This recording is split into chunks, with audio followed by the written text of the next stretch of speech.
me tell you one thing that you don't know, that this government did not know. I've been saying it though. Watch out ethnicity and religious crisis. Watch out ethnicity and religious crisis. Right? The Igbos, they are tired of this world called Nigeria.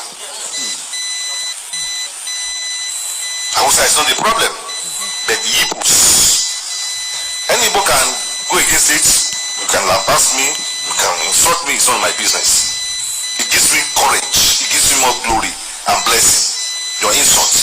Igbo, they are the problems of this country. They are desperate of power. They want to rule Nigeria at all costs. And I've not seen them ruling Nigeria, even in coming dispensation. Let them bring, when 10 trillion of people come out, Igbos, they are betrayer of themselves. People cannot control Nigeria. Let's be realistic. Let's be honest with ourselves. But they don't understand. Instead of them to seek wisdom, they are flexing muscle. And that's not the answer. That's what Tinubu does not even know. Obasanjo, who is advocating for them, they are the ones who spoil it. All these Obasanjo, Yakubu Gowon, who are they? Many of them. So Obasanjo wants to make an amendment now, when it's too late. Tell the Baba to go and sleep. We can't make any amendments. Igbo, there is an error at the beginning. A curse is on you. If you don't reverse that curse, Igbo, you can't be president of anything in Nigeria. Note and underline wisdom, understanding, knowledge. That's all you need. Now, when you watch this video, you tend to see how much decay has entered into the very fabric of the psychology of the people that have bestowed on themselves to be carriers of moral guidance. I'm talking about men of God. You know, I've tempted myself to ask this question. What does it take to be a Yoruba man?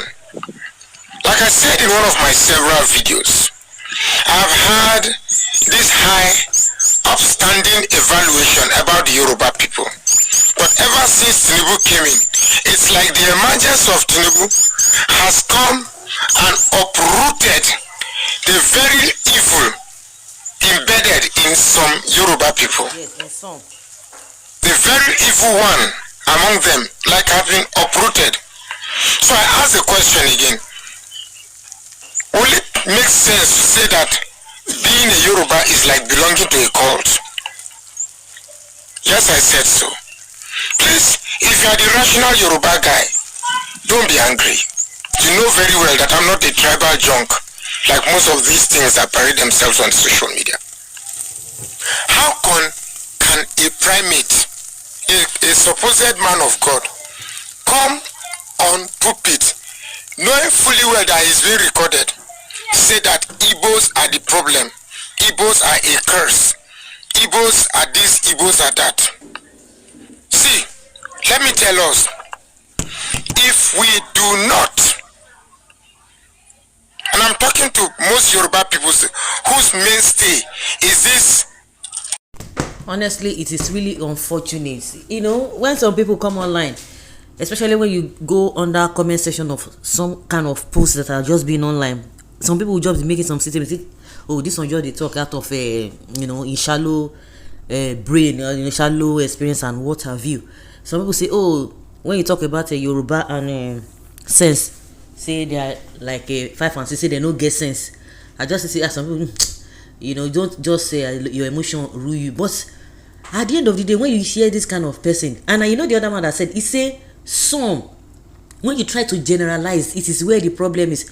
Like I've always said, if you are really been listening to me, I've always said it that in every society, in every race, in every community, every family, you have the good, the bad, and the ugly. You have good people, you have very bad people. They are there. So you cannot just come out and say, oh, this person or these people are like this. Yoruba will say, let me just literally say what it means. I don't want to even go speak that Yoruba.